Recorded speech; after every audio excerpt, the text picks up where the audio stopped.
Well, my experience. Well, I'm going to do an introduction first. All right. I'll introduce you first. Okay. All right, we're rolling.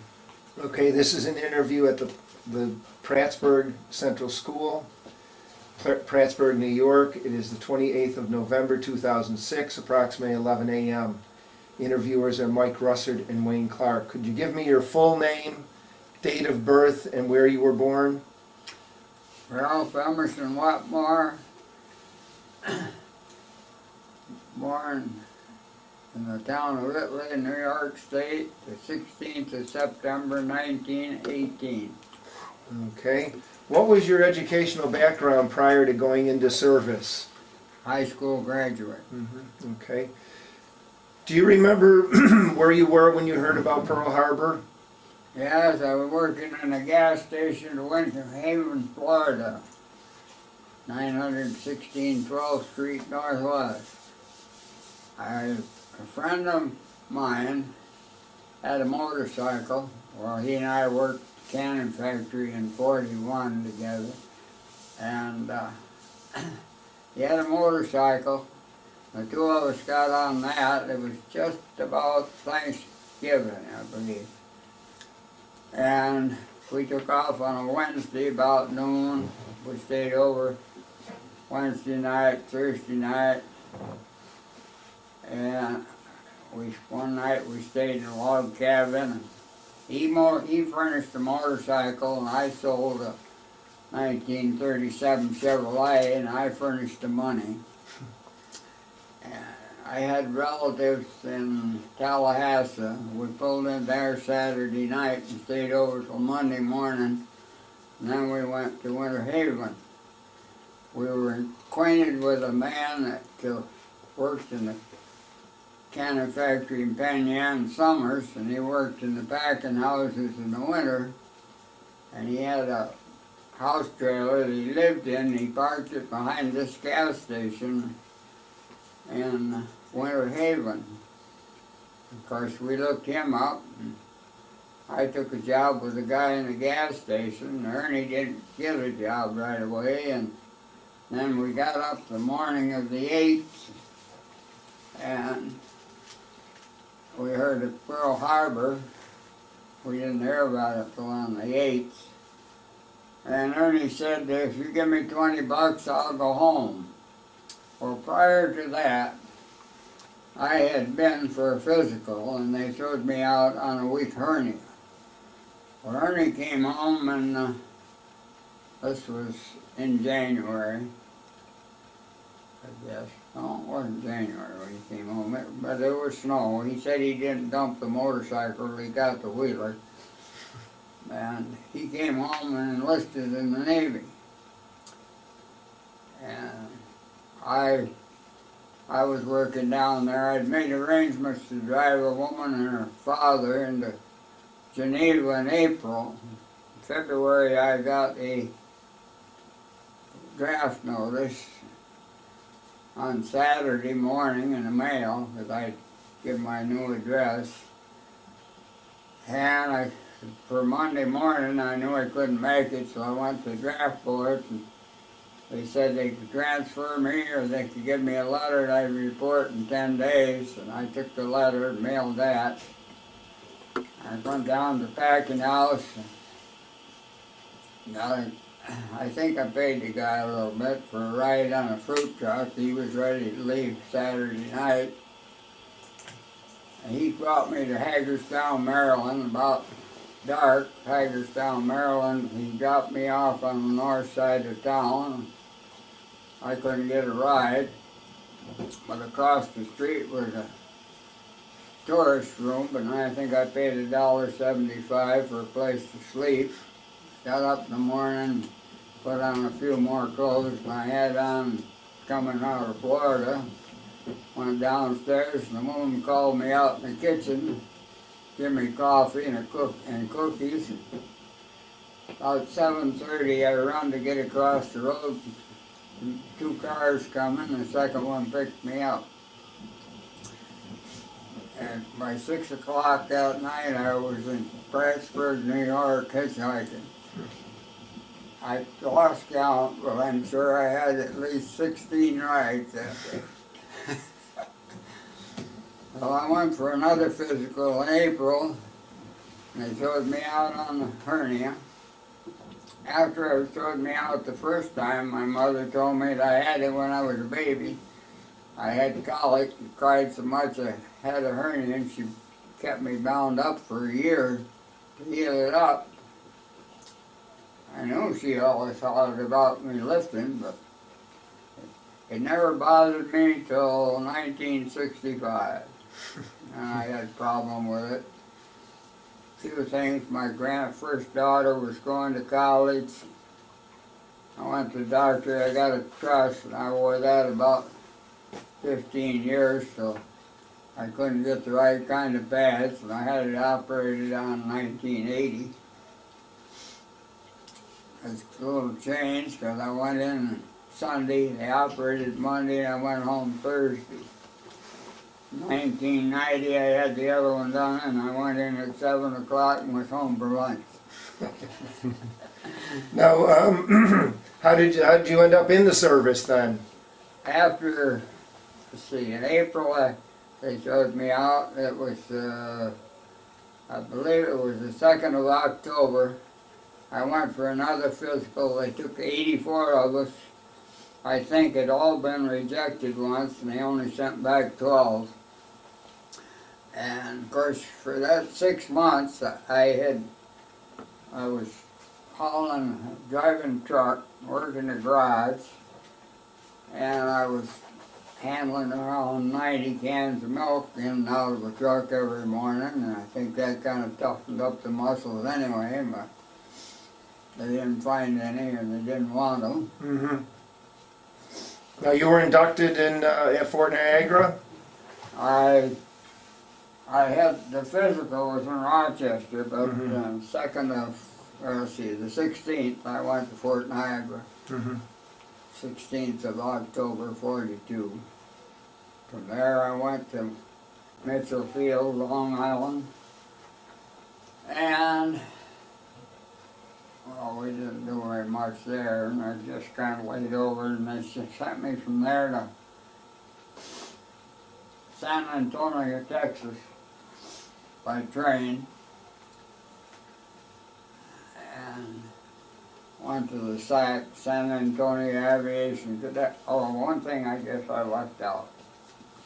When I passed the physical, they gave me the papers to sign up for cadets. That would be for a pilot, navigation, navigator, bombardier.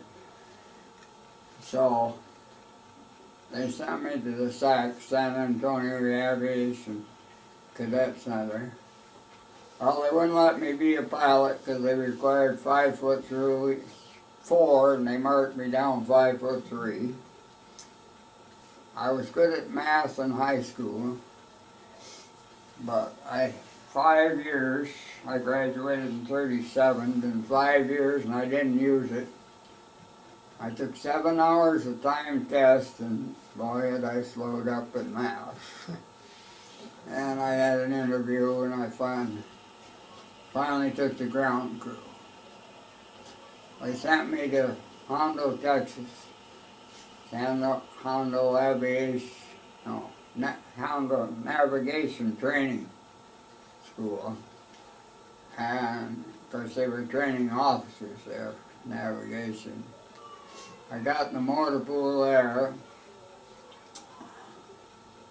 That would be, I think, around the 1st of December, or late November. I was there till May.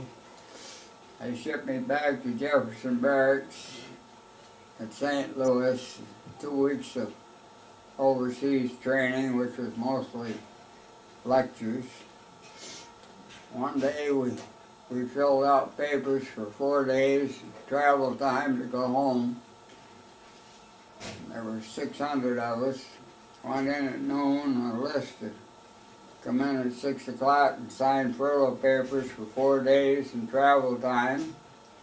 We went out for the afternoon, came in for supper, and the same list of 600 names was up.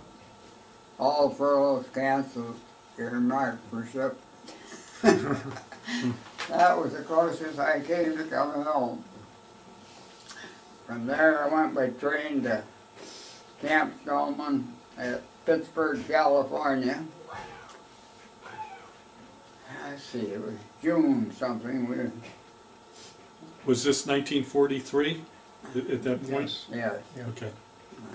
because I didn't go into active service till the 16th of October, 42. Okay. Yeah, I was 43. We left in June. From there I went to Hawaii and they sent me to headquarters and headquarters squadron in the 7th Air Force. And I went over classified as a driver, because I'd been driving trucks in Hondo. Come Monday morning, they sent me out with a Jeep. I drove an officer 5 miles to Fort, I think it was Fort Shafter. I was at Hickam Field. He left me in the parking lot. About lunchtime he came out and told me to go over to mess hall and get my lunch. About 4 o'clock he came out again. I drove him back to Hickam Field. That night after supper I went in the office and asked for a job in the shop. The motor sergeant told me he'd put me in as quick as there was an opening. But in a few days they put me on a carry-all, like a Suburban, a Dodge carry-all. It was 4.5 months before I got in the shop, and I put 9,000 miles on that. And it was only 120 miles all the way around Oahu. But I got in the shop. I worked as a mechanic's helper. At times I handled the parts department. One time I can't remember the number, it was quite a lot of vehicles to check every week. The check was to see if the drivers were taken care of. Why didn't you want to be a driver? Well, I didn't like that waiting in the parking lot.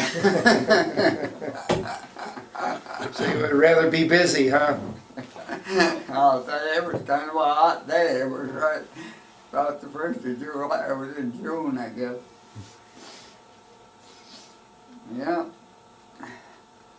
Yeah. I was trying to think. When I left Hawaii, no, it was when I left Saipan. We went from Hawaii to Saipan as a unit, and all at one shipment. Now your unit it was called the Headquarters Squadron? Headquarters and headquarters squadron of 7th Air Force. Mm-hmm. Okay. You see, that was officers that, well, they made the arrangements for the bomb companies. Mm-hmm. We had a lot of drivers. Out of those 30-some men, there was probably better than 20 of them were drivers. Most of the majority of the officers had a driver. Mm-hmm. Were most of the vehicles in the outfit Jeeps? No, after Pearl Harbor, they went right into Honolulu. And every car dealer there, they took everything they had. Mm-hmm. The Army took it. We had guys driving Packards. And we had one guy, Saipan. I think he had been a taxi driver in New York City. He told how long it took him to come over the valley. I don't remember, but it sounded impossible. But the officer was late for a meeting. It was, of course, I had a little experience there. I woke up one morning early, and I had a pain. I thought I had appendicitis, but God, I couldn't sit still. I couldn't lay still. And at that time, the motor pool lived separate from the main squadron, but we had to go up there for breakfast. And I caught a couple guys. We'd jump on a Jeep and drive up. caught some guys going, I should take me up to the hospital. So he dropped me off up there and I walked in. Wow, he couldn't, this was probably 5 o'clock or that area. Oh, we can't get the doctor up till 7 o'clock. Well, I walked back to the motor pool, probably 4 or 5 blocks. About 7 o'clock, there's more guys going up for breakfast, and I got another ride up to the hospital. And that time they got a doctor, and then they took me down to Honolulu. They'd taken over with St. Louis College in Honolulu. They'd taken over for a hospital. And this was soon after 7. They fooled around till about 11 o'clock. By that time I decided I had a kidney stone. And I think I did. But, I left out that they gave me a shot before I went to the hospital. And I didn't have the pain, but I was going to the bathroom real often. By 11 o'clock they took me down and x-rayed me and they couldn't find anything. Well, I believe yet that I passed the kidney stone because it felt just like somebody cutting inside of me with a knife. And so they spent 2 weeks. Out every other day I'd go up to the lab and they'd take blood and they'd take it out of my fingers. They was trying to find something else wrong with me because they didn't believe it was kidney stone. Every morning the doctor would come around, how are you? And I'd say, all right. When I go back to my outfit, they finally let me go back. Now you mentioned when you were telling this that you live separately. What kind of facilities did you live in? Well, separately, yes, because, well, what I moved into when I first got in the motor pool, I called a brooder house. Like where you raise chicken in. It was just a frame thing. And the studying was right inside.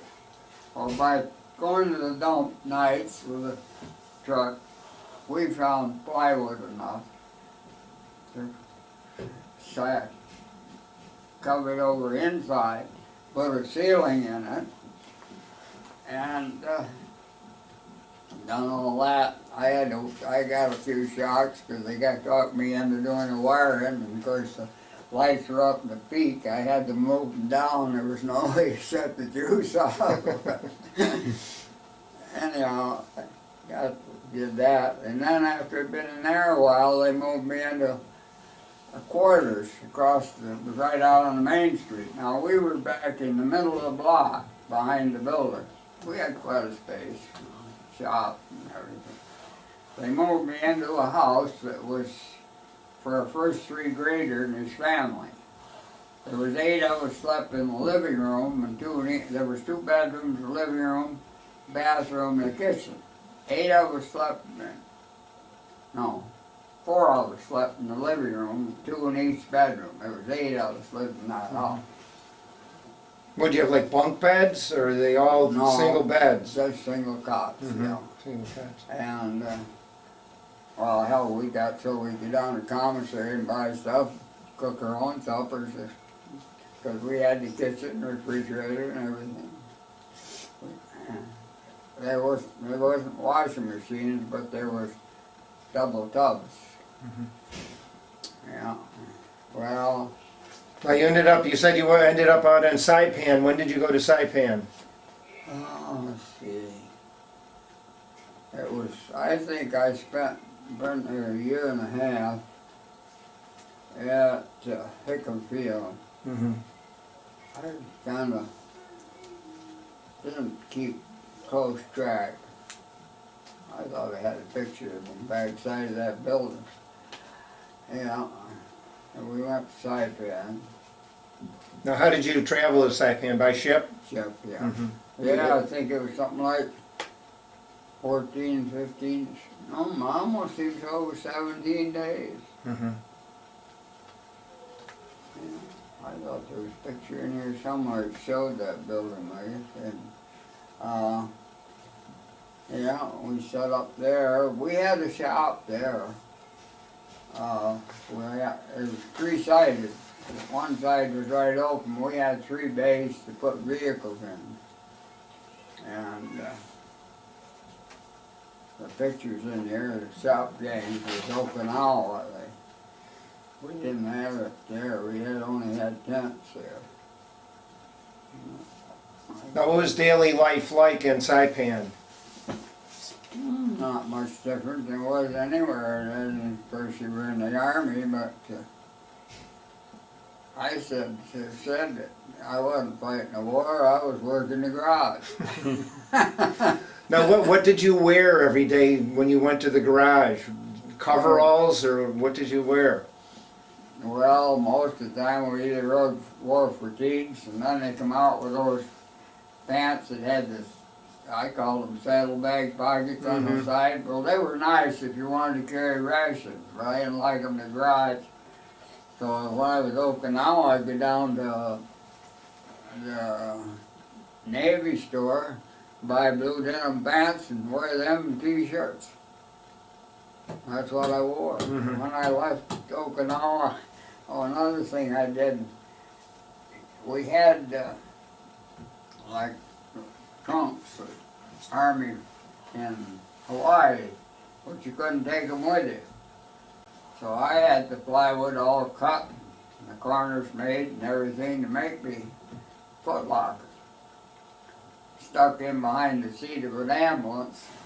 When I got Saipan, I put it together, and then I moved it to Okinawa. When I left Okinawa, I had left that right there half full of clothes. All I brought with me was Army clothes. Yeah.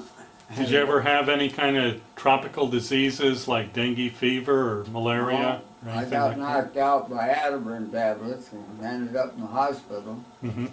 It seemed we were taking that was what? For malaria. Yeah. And most of the guys got sick, and I didn't.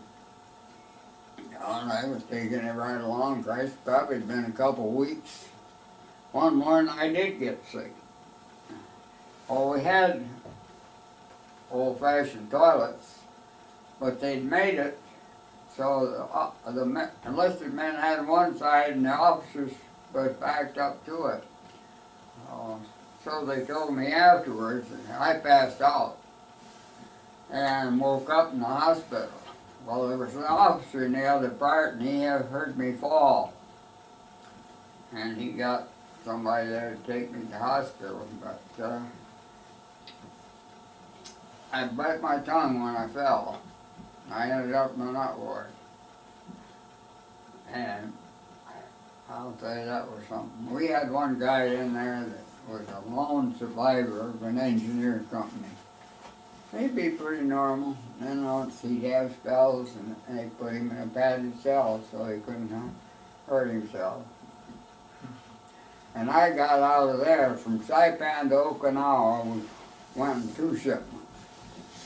My name was on the first shipment, but being there, they scratched me. I don't know whether they sent somebody else or not, but I ended up putting there running the shop, the motor pool, short-handed.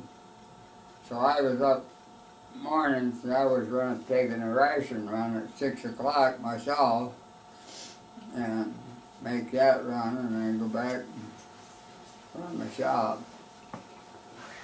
Now, what kind of vehicles did you, on Saipan and Okinawa, just jeeps and trucks? Yeah, I was trying to think. I'm not sure whether we took the staff cars along or not. We must have taken some of them. I can't be sure about that. You know, I hadn't thought about that, and I don't have any pictures of them. Now, when you were in Okinawa and Saipan, did you watch the bombers taking off and so on? Did you? Yes. I was Saipan. Of course, when we were in Saipan, we had the 20th Air Force. With the silver, they were silver. They did the camouflage. One afternoon, about 5 o'clock, I saw those bombers taking off. I didn't notice it near so much then. I did it 6 o'clock the next morning. I was making that ration run. Of course, we were right up on the hill. I started down, and I was looking out there. It was just like looking at a flock of birds just as far as I could see. They went off from 3 islands. Saipan, Tinian, and Guam. Mm-hmm. They went out at 5 o'clock and they were coming back 6 o'clock in the morning. 13 hours. But that was a pretty sight. Because I was high enough. Mm-hmm. So I was You could see looking them down. all coming in. Yeah, they were coming in. What were your officers like? Most of them that I had to deal with are pretty decent. How about the food that you had? How was your food? We had pretty good food. Even when you were out at Okinawa and Saipan and so on? Yeah, one thing I put on that thing I filled out, when we came home, we had December 25th twice. So we crossed the international date line. I said we got one Christmas dinner, a good one, but they didn't get the second one. Yeah, we had pretty decent food. I quite often, especially at Hickam Field, hang around the dispatch office at night because I knew all the guys there, of course. And if they had, every once in a while they'd have a lot of officers coming in 11, 12 o'clock at night. I'd wait and take a truck to go down and pick them up. You mentioned that one of the things that you remember the most was a typhoon. Could you tell us about that? Well, I woke up one morning, probably just before daylight, and my bed was shaking. Was this while you were in Okinawa? Yeah. Mm-hmm. I got up and it was raining and the wind blowing. Went through that day all day, wind blowing, building getting stronger. About 11 o'clock that night they called us out and they had 3, I called them, they were like Piper Cubs that the officers flew around sometimes. And we had to put 4 GMCs around each one of them, and they tied them down so they wouldn't blow away. Got up the next morning at 10 o'clock that night, this would be the second night, I guess, there were 6 of us in a 41 Plymouth backed up to a bank that was higher than that car. And when those gusts came through, you'd feel like just like that, pick right up and tremble. Well, by that time I was pretty tired and I went to sleep. I woke up the next morning, it was just as calm as it is today. But we went out and looked, and one of those airplanes was nose first in the back of a GMC. One of them was out of the circle, and the third one was still tied down. Yeah, I had a picture in here of our mess hall after the typhoon. Of course, that was a tent. Our tent, something I left out. When we got there, they said we signed us an area and give us a 16 by 16 tent. And they told us, they said the ships couldn't dock in Okinawa.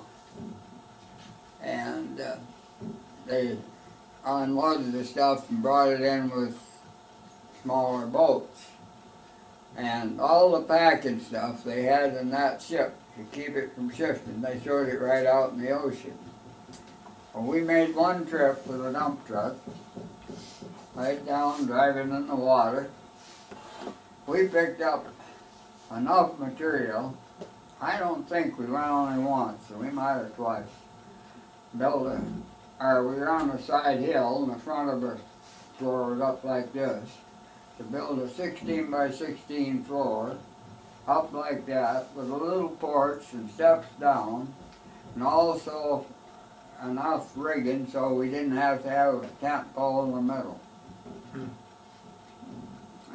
put in there was the night the Navy was firing 50 calibers all over the island. I was sitting under that front of that floor with my steel helmet on. I heard reports that they killed a few, but I don't know, and you can't believe reports. The Navy ships were firing in? Yeah, they was all around the island, firing right in over the island. I had a picture in here of the tracer bullets, and we lost a lot of it because we took it off a photo lab picture.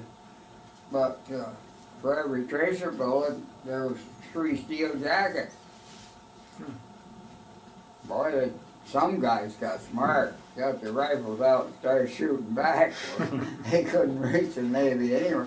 I tell you, they were running around camp looking for hot rifles. I don't know whether they found any or not. I didn't have mine out. How long were you on Okinawa, do you remember? Oh, Were you there when the war ended? yeah, yeah. What was your reaction when you heard about the dropping of the atomic bombs? Did you hear about that? Oh, yeah. What was your reaction when you heard about that? I don't know. It was hard to say. Well, I was hoping it'd end the war, but in a way it was. That's another thing. This is after I'm out. Maybe you don't want it, but I read a book on that. And I was surprised at the people that survived in that area where that bombs hit. Mm-hmm. Oh, we knew that they dropped it. Yeah. Well, there was 2 of them. They dropped 2, I think. Now, when did you leave Okinawa? I believe it was the 18th of December of 45. Where did you go from there? Back to California. Right back to Camp Stoma, California. And we rode, well, we got sleeper cars cross country to Fort Dix. Got discharged there the 15th of January of 46. I said it was 39 months, almost to the hour, from the time I walked out to home on the morning of 16th of October 42, and I walked in, woke my folks up, the 16th of January of 46. After you left the service, did you ever use the GI Bill? Not really, I guess. You mean like more education or something? Yeah, or even buy a home? No. Did you ever use the 5220 Club? I guess I don't know what that It was, they gave you $20 a month for or a week for 52 weeks. Oh, no. I came out and went right to work. Went right to work, okay. Did you ever join any veterans organizations? Yes, I just bought my 60-year card in Francis J. Flaherty Post in Prattsburg. Wow, is that American Legion? Yeah. Mm-hmm, okay, congratulations. Did you ever stay in contact with anyone that was in service with you? Yeah, I had 3 or 4. I think about 4 of them that I used to send cards to. Yeah. And quite often, this one there, I had a picture of him and his daughters. After he died, my wife and his wife wrote back and forth quite a lot. And after my wife died, I wrote to her a time or 2. And those pictures, I lined them up in here, and I tried to take a picture in here and I couldn't, so I took them out and put them on a sheet of paper and sent her a picture of it. How do you think your time in the service had an effect on your life? I don't really know. It probably settled me down.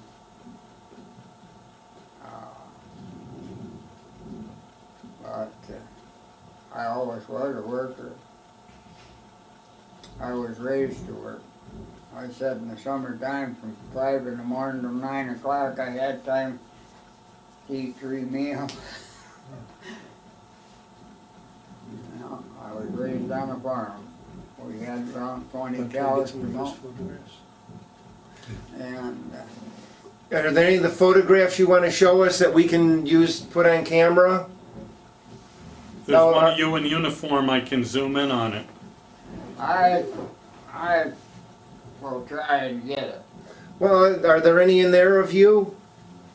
Not in uniform. Oh, what I don't about that think- big? See, Okay. of course, after I got in the shop, we didn't dress up. Well, we did once, but it's a whole group. Well, maybe, do you have pictures of yourself to show us what kind of things you wore in your shop? I might have. After the fighting was over, we got orders one day. Are you in this picture here? Yeah, right in the front row. Oh, okay, yeah. If you just hold it up in front of you, Wayne can focus on it. Just point out where you are in there.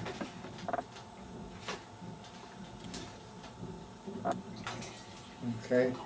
Now, where and when was that taken? Do you remember about when it was taken? Well, see, probably in 44. Mm-hmm. And where? Was that in Hawaii still? And I was Hickam Field, Hawaii. Okay. All right, thank you. Okay. You want me to move my finger? Yep, that's good. That's You can put okay. it down. You can put it down now. Oh, you got it? Yes, Yes, sir. I got. Now, are there any other pictures you want to show us that you have? Oh, I don't know. Not really. Okay. These. No. All right. Well, thank you very much for your interview. I was going to show you one. Oh, okay. Oh, okay. That's, Where did that go? I know it's in here. We had a, Now, were these taken with your camera? Did you have a camera? I never had a camera all the time I was in. So these were taken by friends? Well, I told you. They wanted a fast switch one day because guys were developing film and printing pictures, and I built them one, and then I went to work with them. So the most of these pictures are, we were printing pictures, and you say, oh, I want one of them, and Oh, just okay. take an extra, print next to them. I can't find it. Now, did you ever get to see any USO shows?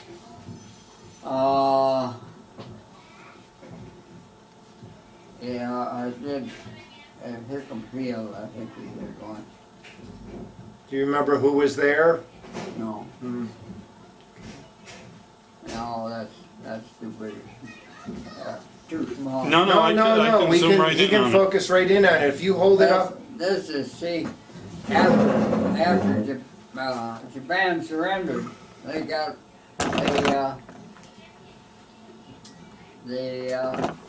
come out with an order we'd stand in uniform every morning, the motor pool.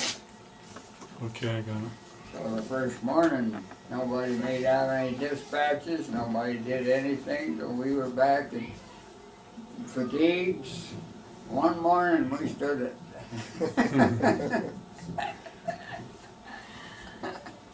Okay. Well, thank you very much for your interview. Now you took that thing I filled out then. Yes, sir. Did you?